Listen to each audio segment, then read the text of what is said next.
If you are homeschooling elementary age kids, you may have figured out that a strict schedule doesn't always work. When my kids were that age, we used checklists in our homeschool to help them take ownership of their work and help me keep track of everything. I'm gonna share our system and my free printable homeschool checklist with you in this video.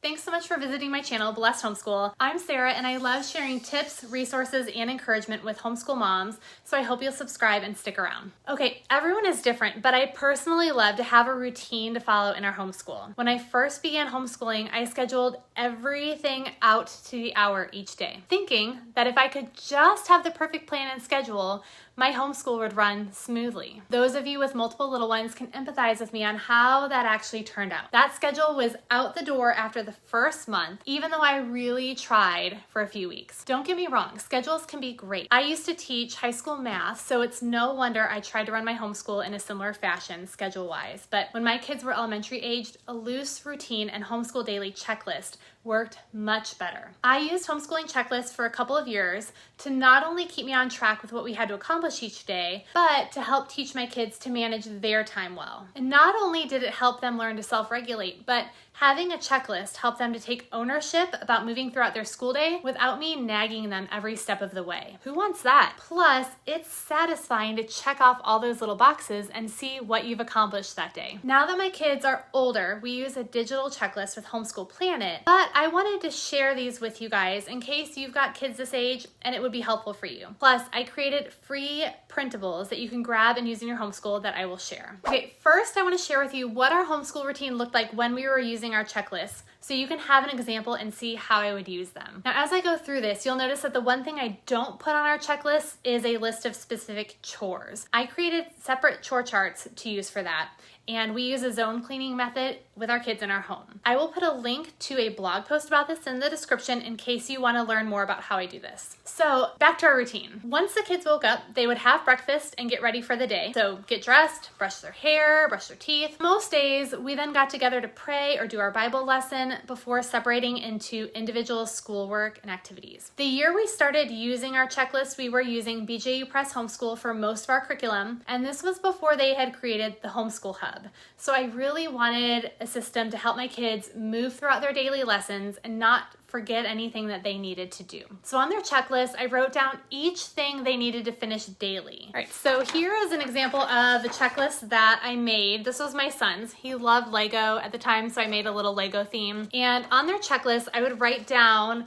under the daily tasks each thing they needed to finish daily. So this would vary per child, but typically my son's checklist would read math, reading, English, heritage studies / science, spelling, handwriting, 15 minutes of piano, Awana's work, 30 minutes of silent reading, and then chores. So I listed chores as a reminder so that they could go look at their chore charts and just remember to do their chores. So mostly I would just list out the subjects that he needed to complete along with anything else that needed to be done that week. So this went Monday through Friday. The great thing about a homeschool checklist is that it isn't tied to a strict time, but it gives my kids a guideline of what's expected of them. It was also very helpful for me since I had kids at different levels and I wasn't working with all of them at once all of the time. It helped me keep track of who had done what. I also jokingly called our checklist the "Can I have electronics" form? Because before we started using them, that's inevitably what I would get asked all day. Now my kids knew that if they wanted to have the privilege of using their electronics, they needed to show me that their charts were completed. So most days my kids got through their entire list, but if they didn't, they knew they had to do a little bit extra the next day or on the weekend, and we would discuss these expectations depending on the circumstances. I hope these checklists will also be a super easy way for you to help your kids keep track of their daily tasks. There's actually 10 different designs I've created. You can let your child pick out their favorite one. It might make it a little bit more fun to complete. You can print out one for each week and put it in the front of a binder or a planner. But another great option is to laminate it and stick it in a page protector and then use a dry erase marker on it. So when you look online, you'll notice that it's actually editable. So the daily task list and the weekly habit sections are editable. So if you are gonna have the same tasks every week, you can easily edit it on your computer first and then just print it out. And all you're gonna going to do is just simply list out the tasks that you want your kids to complete each day in your homeschool. So most likely this will be schoolwork or subjects, but if you don't have chore charts, you might also include chores, really anything that needs to be completed each day. Now, it's best to be specific with your tasks when applicable. For example, writing 30 minutes violin practice is better than just practice violin. So give your child a boundary to follow. Finally, you can use the weekly habit space at the bottom to track things that might not get done every day, but you still want your kids to get in a good habit of doing them. For us,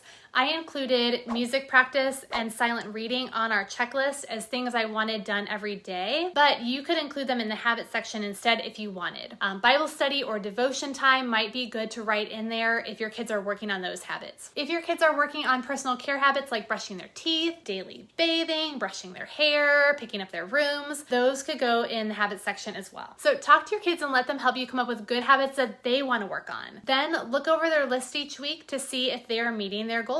After a few weeks of creating the habits, take them off the checklist and see how your kids do keeping it up. All right, now let's talk about teaching your kids how to use a daily checklist. If this is the first time you've used a homeschool daily checklist, it may take time for your kids to be able to use them independently. They may need practice and for you to guide them through it a bit at first. Soon though, they'll be able to appreciate the direction having a checklist gives them as they work throughout their day. And as you teach them the skills they need to use a checklist, you will love to see them become more and more independent and able to move from task to task unprompted. So here are a few tips. When you first start, add tasks that are manageable for your kids so they can feel that sense of accomplishment when they complete everything. Keep time in mind too. You don't want to add too many things that it becomes impossible to complete within your day. A good idea is to sit down and have your kids talk you through the checklist once you've made it. Let them explain to you what they will have to do to check off each item. This lets you know that they understand the expectations and that the tasks you wrote are clear to them. Help your kids set goals and maybe even a reward for finishing their homeschool daily checklist. Like I said, screen time is a big motivator for us, but it might be something different in your home. Finally, make sure you take time each day to go over the checklist and actually check it. Make sure to hold your kids accountable to finishing their tasks. If they don't think someone will be checking up on them, they might be tempted to cut corners or not even use the tool. I hope that you will enjoy using a homeschool daily checklist and that this will help you better keep track of tasks you want your kids to complete during the homeschool day. The ability to work through a checklist independently is a great skill to teach your kids, and I hope this helps them stay focused and on task in your homeschool. I'm gonna drop a link to my free printable checklist in the description below, so go ahead and grab it. And if you have older kids or you think you might like a digital version of a homeschool checklist, you might really love Homeschool Planet. I did a video review on this, so make sure you check that one out as well. Thank you so much for watching. Please like and subscribe if you found this helpful and drop a comment below. Let me know if you're gonna use the checklist and which design your kids love the most. We'll see you next time.